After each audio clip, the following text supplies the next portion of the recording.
Hey everybody. Um, so today we have a simple project, again focusing on holiday season, affordable stuff to make that's quick, easy, but high quality. And Buckleguy just released like 8 million different types of Chicago screws, and we're going to make use of those today. And I'm happy to report that the belt that I made a couple months ago is falling off because I'm trying to get slim for the camera. But they make them down to like this size, which is crazy. It's really, really cool. And they also make them down to a 3/16 inch post. So we're going to be we're going to add to the folded rivet line. The first thing is, if you've bought the pattern pack for the 2-pocket, which is, there's a horizontal and vertical version. If you're seeing this video, check your inbox because I added a thumb slider option. So on the outside you can pop your card out with this thumb slider. It matches the angles. This is a piece I made for my mom. Yeah, so this piece is bigger, so I didn't want to put it in the pack and make it more expensive because there's more stuff, so it's separate. That's going to be linked down below. It's $3. But it's a folded one, so it has 4 pockets and a lot of options, and I have all the pieces cut out. So let's get to assembly, really. That's all we have to do.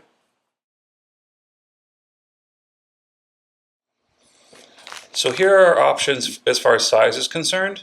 The teeny tiny ones are adorable, and I can't wait to use them, but I think I want to use the bigger ones today, and I'm going to use, they have the beveled cut ones, and then they also have just the standard rounded ones. And I haven't used the rounded ones yet, as you can see, unopened.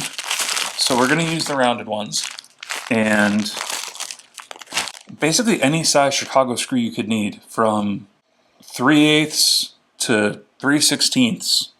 I think there's even more. They now carry, which is wild, because they sent me a box, and I had to go through it, and I was like, this is a lot of sizes of Chicago screws. But it's really cool, because now you can use them for belts, you can use them for bags, you can also use them for wallets. I've never been able to use them for wallets before.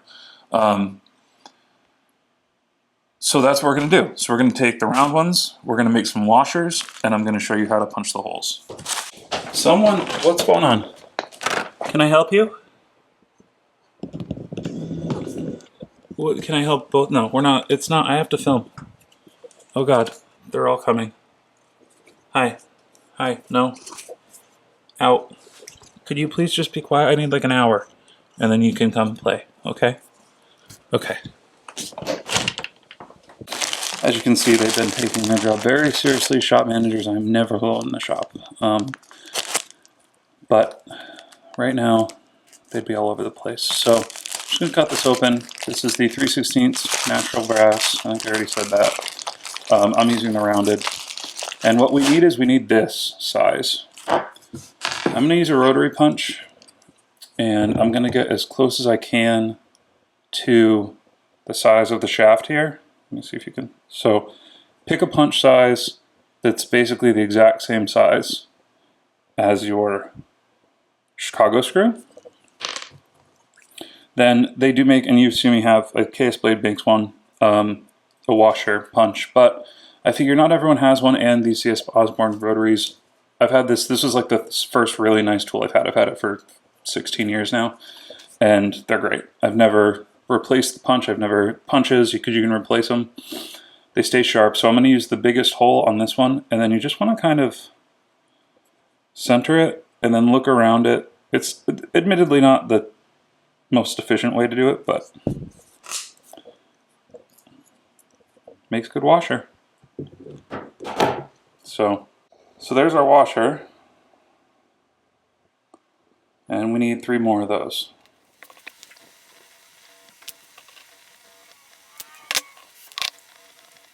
So we have our washers. They don't need to be perfectly centered. You just want to get them as centered as you can, and we're going to keep this same hole size now and move to the pieces of leather that we cut out. Now this piece we're going to use for our snaps, so that can be a little bit smaller. But the places where we're putting the washers are going to be on these T pieces. So we'll put the same size hole right there, right there,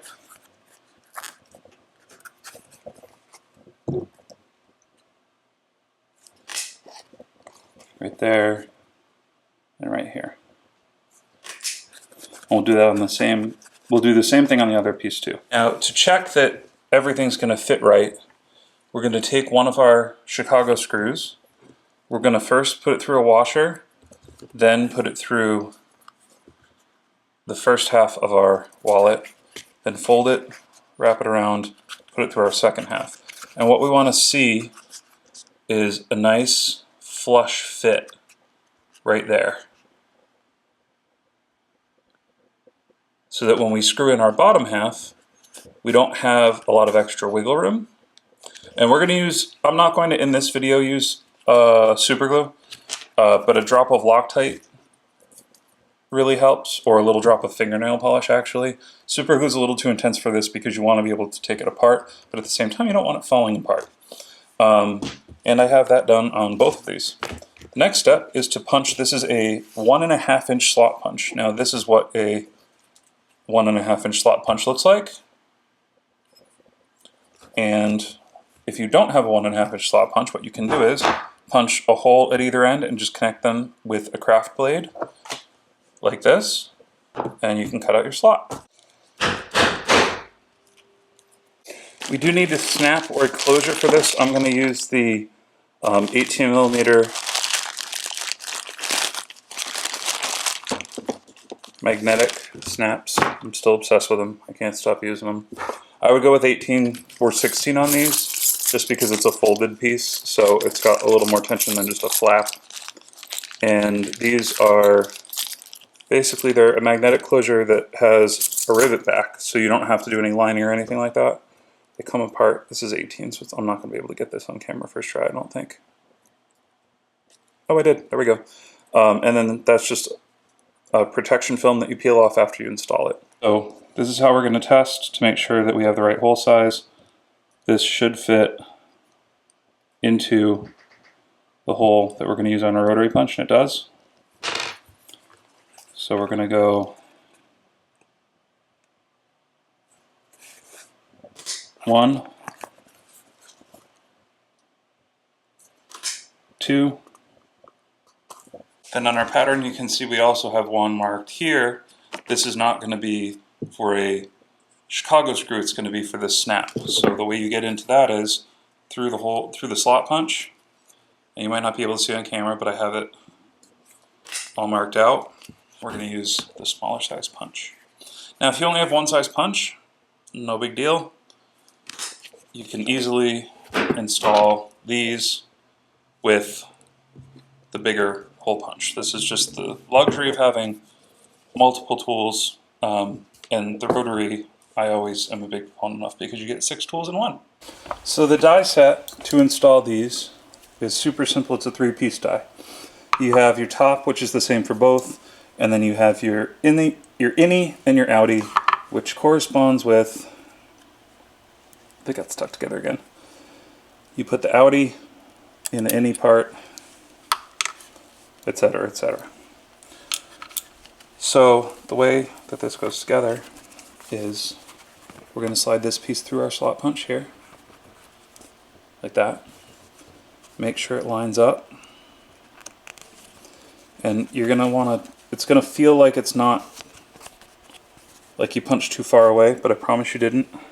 We want a nice tight fit on this. Now you can choose what side you want on the inside and the outside. I like to put the thick side on the inside, like that. And you want to make sure that this edge is lined up. That's how we can tell this is going to end up straight, right?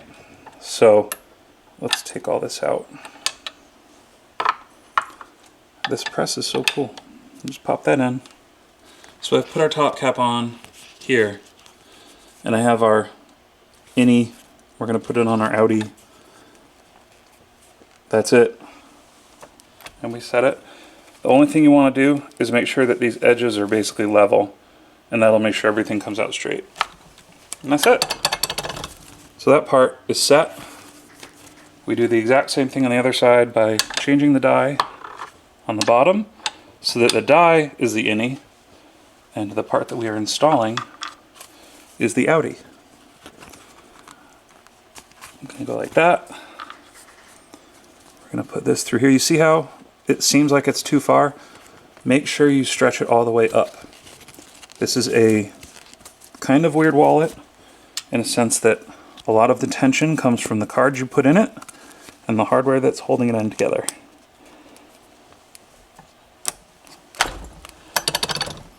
And now we're ready for our Chicago screws. So this, at the end of the day, is what you're going to be able to break this wallet down into, right? We're going to put a Chicago screws in, but you'll be able to clean and tan and do whatever you want with a wallet. This is how it breaks down. You're always going to be able to take it apart. You're always going to be able to replace things. This is it, right? And that was the goal. So we fold this over. We put it in this hole. Depending on the leather you're using, all of this is going to feel like it doesn't work and the pattern is wrong. But I promise you it's not. And the good thing about using Chicago screws, if you're trying to decide between Chicago screws and rivets, is that the Chicago screws naturally let this design shift around. So you don't have to worry about making sure that you install these perfect. Now on the first one, I kind of lied, you can use a screwdriver, but we don't need to there's no way to mechanically crank these, right? Because the other side is just it's just a smooth cap. So that's what our first one looks like. Then we're going to do the same thing on this side. Once we get to this side, it gets a little more tricky. I'm putting the threaded side in. Okay, I'm not going to try to line everything up. I'm just going to do my best to make sure it's already lined up. And I'm actually going to try to start screwing it from the top. This is much easier on the second side of this design. But this design is not for the faint of heart, admittedly. You kind of have to muscle things together, and you can't make it out of leather that's too thick or too firm. You want to get just the right hand. This Britannia is perfect for it. And once we get it started on the outside, you can see how everything is smushed. And you're going to be like, Eric, that wallet pattern just doesn't work. But it has to be like this because this is a wallet that the end step is that you sit on it for an hour.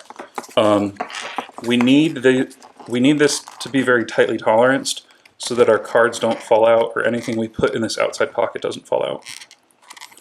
And once we get that screwed in, this side is all done. So you have your inner pocket and your outer pocket.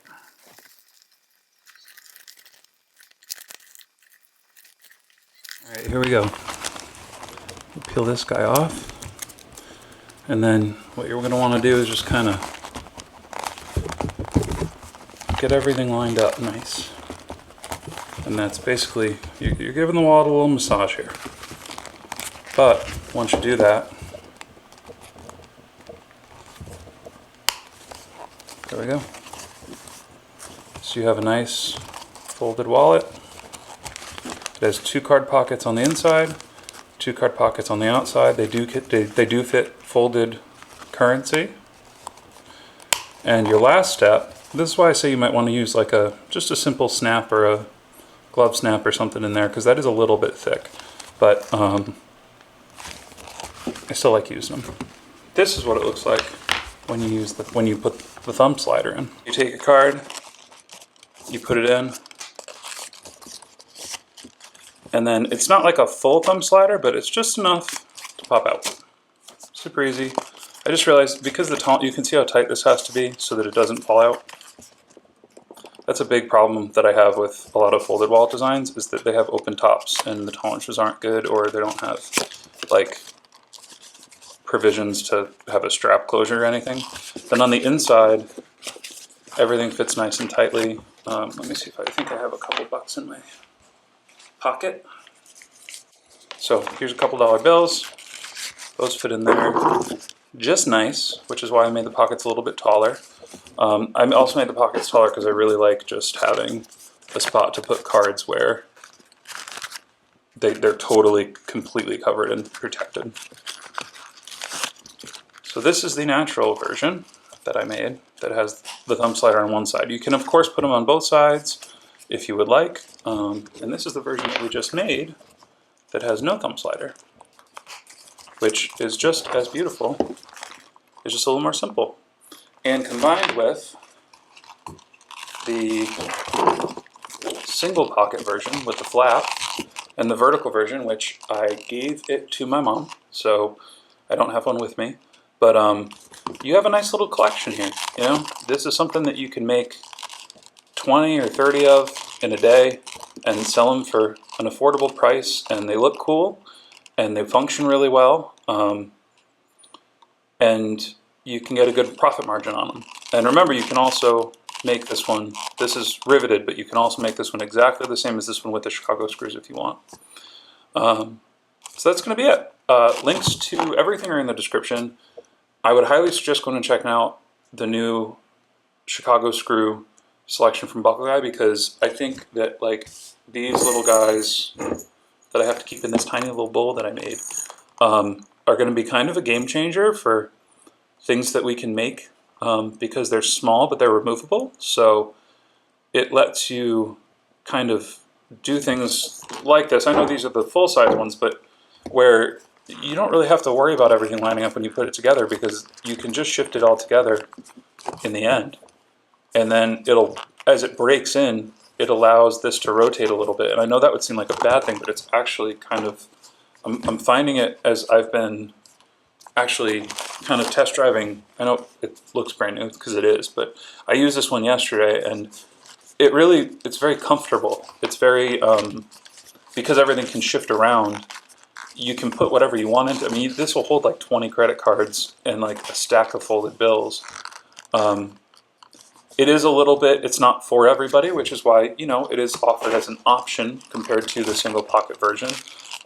This one is also needs to be sat on before it thins out, but these are much more thin when you make them out of regular leather. However, it's just a really, I don't know, I thought it was a cool addition, so I spent 2 weeks designing it and getting it just right. So I hope you guys enjoy it if you make it. Thank you guys so much for watching, and I'll see you in the next one.